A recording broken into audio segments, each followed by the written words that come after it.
انس سے ہے۔ اس انسان کو دوسرے انسان کے ساتھ محبت ہوتی ہے، اور ہر بندہ یہ چاہتا ہے کہ مجھے دوسرے سے محبت ہو جائے۔ کوئی خوبصورت چیز دیکھتا ہے، اس سے محبت کرنے کی کوشش کرتا ہے، تو اس محبت کے اندر انسان بسا اوقات ناکام نظر آتا ہے۔ تو قرآن مجید کا ایک نسخہ ہے، ایک عمل ہے، ایک وظیفہ ہے۔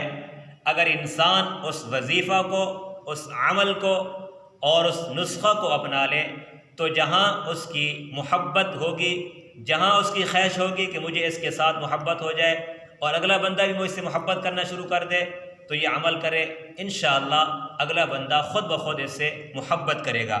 اس آیت کریمہ قرآن مجید کے اندر موجود ہے، یحبہم ویحبونہ اذلۃ علی المؤمنین اعزۃ علی الکافرین، یحبہم ویحبونہ اذلۃ علی المؤمنین اعزۃ علی الکافرین۔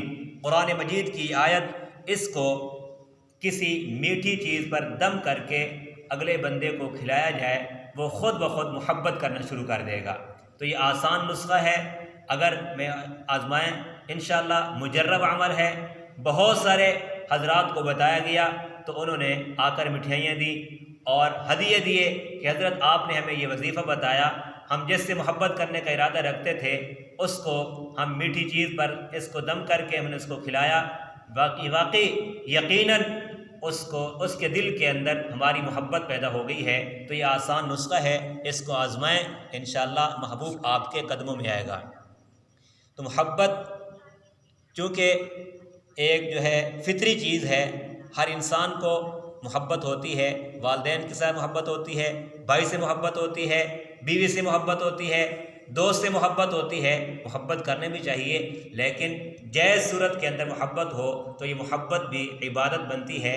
تو جائز محبت کے لیے قرآن مجید کے اندر ڈھیروں آیات ایسی ہیں، اگر ان کو پڑھ کر اللہ سے دعا مانگی جائے اور کسی چیز پر دم کر کے اگلے کو کھلایا جائے تو یقیناً اس کے دل کے اندر محبت پیدا ہو جائے گی۔